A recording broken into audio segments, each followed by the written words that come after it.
En este lugar, la realidad se abre como una grieta. Lo que no ves, lo que no escuchas, está más cerca de lo que crees. Esto es Tercer Ojo, con Macario y Natalia, donde lo invisible se vuelve audible.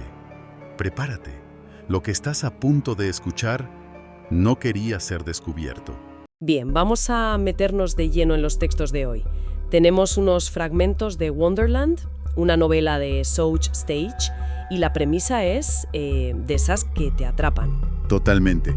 Una familia de Manhattan que vive en un apartamento minúsculo. ¿Cuánto era? ¿55 metros cuadrados? Sí, una cosa así. Y lo dejan todo para mudarse a una granja aislada en las montañas Idernax. El típico sueño, ¿no? La vuelta a la naturaleza. Pero es un sueño que se tuerce muy rápido. Lo que vamos a analizar no es tanto la dificultad de adaptarse al campo. Que también la hay. Claro, que también. Pero sobre todo, cómo ese aislamiento se convierte en una especie de catalizador para la desintegración psicológica de la familia. El entorno no es un simple paisaje, parece una entidad con voluntad propia. Exacto, una entidad que empieza a jugar con ellos. La idea es rastrear esas primeras grietas. Veremos las tensiones que ya existían en la familia y cómo este lugar nuevo y extraño las explota. O sea, vamos a explorar cómo un ideal, el de empezar de cero, se convierte en una auténtica pesadilla cuando te enfrentas a algo que no entiendes. Y que sobre todo, no puedes controlar. Para entender lo que pasa después, primero hay que entender quiénes son ellos. La dinámica familiar es la clave de todo. Desde luego. La madre, Orla, es una bailarina de ballet de 41 años que acaba de retirarse. La novela nos la presenta con una sensación de pérdida tremenda, como si le hubieran amputado la vida a su identidad. Exacto. Ella es una persona 100% urbana. Y ahí está el primer gran conflicto, porque la mudanza no es idea suya, es el sueño de su marido, Shaw. Claro, él es un artista que después de años de, como dice el texto, probar un poco de todo, cree haber encontrado su vocación pintando paisajes. Hay una frase de Orla que lo resume todo. Es el turno de Shaw. Uf, qué frase. Suena casi a una obligación, a un sacrificio que ella hace por él y que, pesa en el ambiente. Claro, y ese desequilibrio se palpa desde el principio. No empiezan en igualdad de condiciones. Hay una deuda emocional ahí flotando. Él llega a la granja lleno de un idealismo casi infantil. Sí, sintiendo que por fin ha encontrado su sitio. Mientras que ella llega cargada de ansiedad, preocupada por el dinero y sobre todo por si esta mudanza no es más que una fantasía peligrosa. Es que ella es la pragmática del dúo. Es la que se pregunta si una familia urbanita, como los llama, está realmente preparada para la naturaleza salvaje. Y los hijos son el reflejo perfecto de esa dualidad. El pequeño, Taiko, de 4 años, pues parece feliz con tal de que su familia esté unida. Pero la hija mayor... Eleanor Quinn, de 9 años. Ella es otra historia. Sí, la describen como una niña contemplativa, muy sensible y que ya viene con una mochila de miedos muy concretos de la ciudad. Y la gran pregunta que planea sobre ella desde el principio es si este entorno tan salvaje la va a liberar de sus ansiedades o si por el contrario le va a dar muchísimas más razones para tener miedo. Exacto. Su sensibilidad es como una antena. Va a ser la primera en captar que algo no va bien en ese lugar. De hecho, es que no hay que esperar mucho para que el ambiente se enrarezca. La bienvenida a la casa es de todo menos cálida. Para nada. Durante el viaje en coche, Orla siente como si un espectro negro los estuviera siguiendo. Y al llegar, la propia casa le parece increíblemente frágil. Sí, como si una ráfaga de viento pudiera derribarla, dice. No hay sensación de hogar, sino de pura vulnerabilidad. Y aquí es donde la antema de Eleanor Quinn, como decías, empieza a pitar. Mientras los padres inspeccionan la propiedad, ella se queda quieta, mirando fijamente un pino enorme. Y de repente se gira hacia su madre y le suelta una pregunta que te congela la sangre. ¿Nos vamos a morir? Esa es, nos vamos a morir. Qué fuerte. Es tremendo. No pregunta si le va a gustar el sitio o si hará amigos. No, directa a la supervivencia. Es como si la intuición infantil captara una amenaza que los adultos, con sus planes y sus hipotecas, son incapaces de ver. Es un presagio en toda regla y demuestra que la percepción de los niños va a ser fundamental.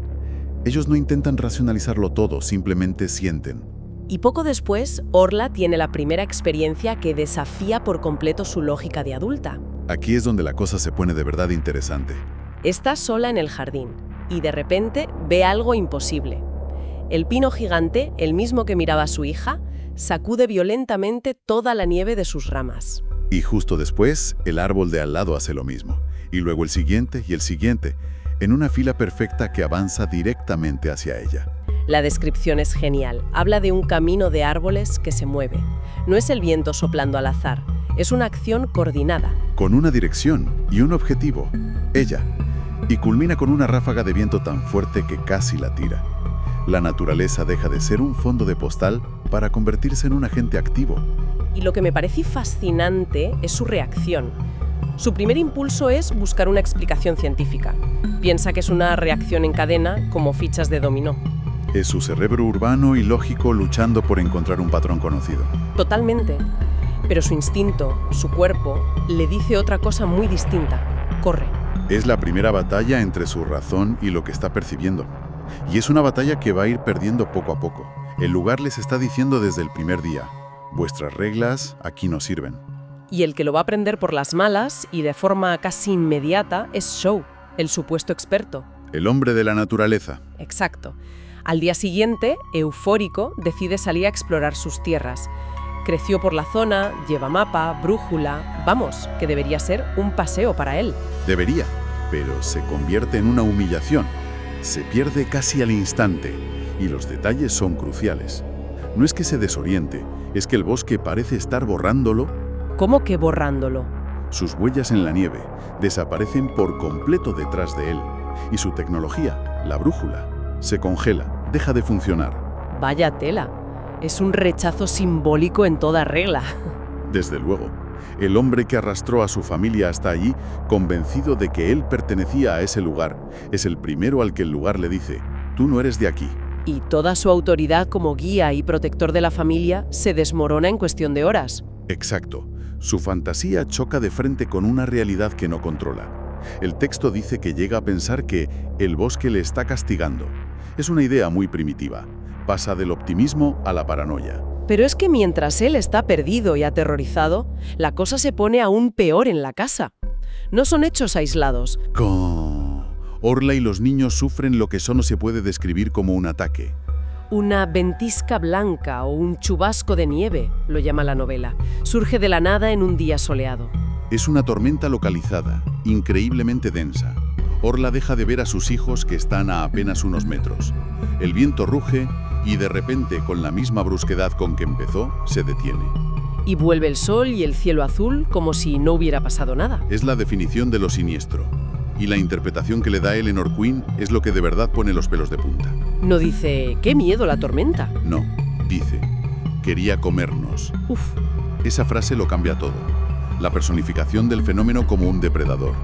Para ella, no ha sido un evento climático, ha sido un intento de agresión. Y aquí la pregunta clave es: ¿son dos sucesos casuales o es un ataque coordinado del entorno contra la familia? A partir de este doble suceso, la historia da un giro. Ya no se trata de si el lugar es raro, sino de si es peligroso. Y la amenaza empieza a meterse en la cabeza de Orla. Sí, borrando la línea entre lo que es real y lo que podría ser, bueno, una alucinación. Completamente. Empieza a tener visiones, una de ellas con un muñeco de nieve que han hecho con forma de dragón. Lo mira y ve cómo el muñeco gira la cabeza y le sonríe. Y luego tiene otra visión aún más perturbadora. Ve un zorro y una liebre que parecen fusionados, sufriendo. En un acto de piedad los pisa para acabar con su dolor y, al momento, desaparecen sin dejar ni una huella. Y de nuevo, su reacción es intentar aferrarse a la cordura. Su primer pensamiento, debo de tener fiebre, busca una causa física. Es un mecanismo de defensa, claro. Y esta idea evoluciona a una teoría más elaborada, que el agua del pozo esté contaminada con algún hongo o sustancia que les esté provocando alucinaciones a todos. Que es una idea fascinante. Lo es, porque es un intento desesperado de reducir una amenaza sobrenatural a un problema que tiene solución. Si es el agua, la compras embotellada. Pero si es el bosque que tiene conciencia, ¿qué haces? Es una tabla de salvación racional. Y justo cuando están con esa teoría, ocurre algo que parece confirmarla, pero a la vez la complica mucho más. Una noche ven una aurora boreal espectacular. El problema es que Shaw, que conoce la región, sabe que es geográficamente imposible ver una aurora con esa intensidad tan al sur. Y para asegurarse hace la prueba definitiva. Llama a su hermano, que vive a solo 1 hora de allí, y le pregunta si está viendo ese cielo increíble. Y la respuesta es no. No hay nada. El fenómeno es exclusivamente para ellos. Es un espectáculo privado. Ese es el punto de inflexión. Pasan de la naturaleza se comporta de forma extraña a la naturaleza nos está observando a nosotros. Convierte la paranoia en una conclusión casi lógica. Y entonces llega una posible respuesta. Pero no viene de la ciencia, sino de la historia y del arte. A través de Shaw. Sí, ha estado pintando de forma compulsiva, febril. En sus sueños ve una cabaña y siente una certeza interna de que debe pintarla. Y un día, hojeando un libro de historia local, encuentra una foto. ¿Y es la misma cabaña? Idéntica. En sus tierras existió una cabaña de curación para enfermos de tuberculosis. O sea que no era imaginación, era una especie de canalización. Y esto les lleva a una nueva teoría, abandonando la del agua, la teoría del encantamiento. Exacto. Crean que no es el bosque, sino los espíritus de los que murieron allí, que intentan comunicarse. Y esto es casi un alivio para ellos, ¿no te parece? Es un alivio inmenso, porque un fantasma es un concepto que, aunque aterrador, forma parte de nuestro folclore. Es una narrativa conocida. Pasan del caos a una historia que creen poder gestionar. Por fin tienen una etiqueta para ponerle a su miedo. Pero ese alivio, esa sensación de que por fin entienden las reglas del juego, les dura apenas unas horas, porque esa misma noche el juego cambia por completo. Y se vuelve mortal. Todo empieza con una pesadilla de Eleanor Queen. Es increíblemente vívida. ¿Qué sueña? Sueña que un río de hielo rodea la casa, que las paredes empiezan a crujir, a romperse, y que todos van a morir, aplastados o congelados. Grita aterrorizada, y sus padres la consuelan. Es solo un mal sueño. Pero la mañana siguiente, cuando se despiertan, descubren que la pesadilla se ha hecho realidad. La casa está completamente sepultada por la nieve. El nivel llega hasta las ventanas del segundo piso. Están enterrados. Atrapados. Y claro, nada funciona. El teléfono por satélite no tiene señal, no hay cobertura móvil. Aislados del mundo. El sueño profético de la niña se ha materializado. Y esto es un golpe devastador, porque destruye su teoría de los fantasmas amistosos. Claro, esto ya no es una aurora boreal bonita o una visión misteriosa. Esto es una amenaza directa a su vida, que además parece responder a sus miedos más profundos. Es como si el lugar hubiera escuchado la pesadilla y la hubiera hecho real. La dinámica familiar se rompe del todo en ese momento. Shaw intenta aferrarse a la practicidad, a hacer planes para quitar la nieve, para sobrevivir. Intenta ser el padre protector. Pelorla se derrumba, entra en pánico y llega a plantearse la idea más terrorífica de todas. ¿Y si no es el lugar el que les ataca? ¿Y si son ellos mismos? Si sus propios miedos, su ansiedad, están dando forma a esta realidad hostil. Y los fragmentos nos dejan ahí, atrapados con ellos en esa casa, sepultada no solo por la nieve, sino también por el miedo. La frontera entre la amenaza externa y el colapso psicológico interno ya no existe. Y esto nos lleva a la reflexión final que proponen los textos. La pregunta ya no es qué les está pasando, sino hasta qué punto se lo están provocando ellos mismos. La historia coquetea constantemente con la idea de que la mente, sobre todo una mente asustada y aislada, tiene el poder de moldear la realidad que la rodea. Es una idea muy potente. Cuando te quitan todos tus puntos de referencia, tu rutina, tu ciudad, tu trabajo, ¿qué queda? Quedan tus miedos más básicos. Y estos textos nos dejan con una pregunta inquietante para reflexionar.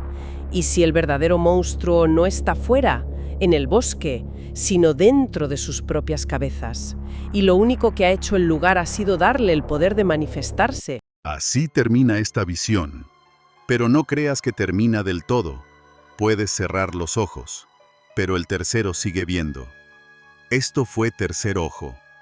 Si quieres abrir más puertas a la oscuridad, síguenos en redes.